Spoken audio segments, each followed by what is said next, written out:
Oke, kita lanjut soal berikut. Nomor 14, perhatikan struktur asam aminoglutamin berikut. Tentu berarti ini soal tentang senyawa organik. Beberapa mungkin sudah gampang, misalnya rumus molekulnya C5H10NO3. Dengan melihat N-nya ada sebanyak 2, tentu rumusnya ini berarti udah pasti salah, kan? Kemudian yang berikut memiliki gugus amina. Gugus amina itu adalah gugus NH2, yaitu yang ini. Kemudian gugus amida. Amida adalah CONH2, yaitu yang ini. Kemudian gugus karboksilat atau COOH berarti yang ini. Dengan demikian, maka pernyataan yang B benar, ada gugus amina, amida, dan karboksilat. Lalu kemudian pilihan-pilihan yang berikut tentu sudah paham. Misalnya yang C tidak dapat memutar bidang getar cahaya terpolarisasi, berarti periksa apakah ada atom C asimetris atau tidak. Misalnya kira-kira yang mana C asimetris di sini. Nah, kalau misalnya kita udah terbiasa, tentu bisa menduga bahwa C yang ini pasti merupakan atom C asimetris.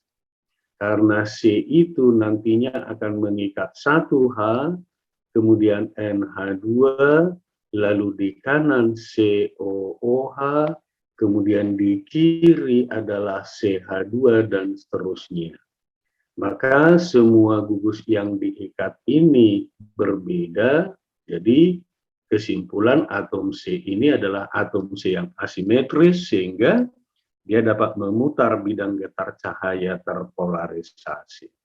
Kemudian yang D dapat berpolimerisasi membentuk protein melalui ikatan glikosidik. Protein itu terbentuk memang dari asam amino, tapi ikatannya namanya adalah ikatan peptida. Ya, ikatan peptida, sedangkan ikatan glikosidik itu adalah ikatan pada glukosa membentuk karbohidrat. Yang terakhir, tidak larut dalam air. Ingat bahwa kelarutan itu berhubungan dengan kepolaran, di mana terlarut polar mudah larut dalam pelarut yang polar, dan sebaliknya.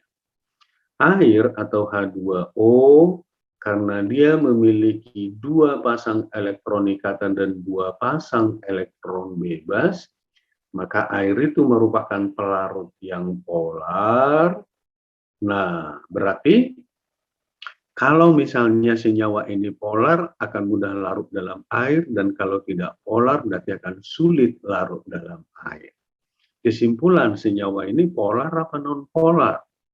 Tentu dengan memahami tentang ikatan kimia bahwa senyawa ini strukturnya tidak simetris, banyak gugus-gugus yang berbeda, maka ini adalah senyawa yang polar, sehingga dia mestinya mudah larut dalam air.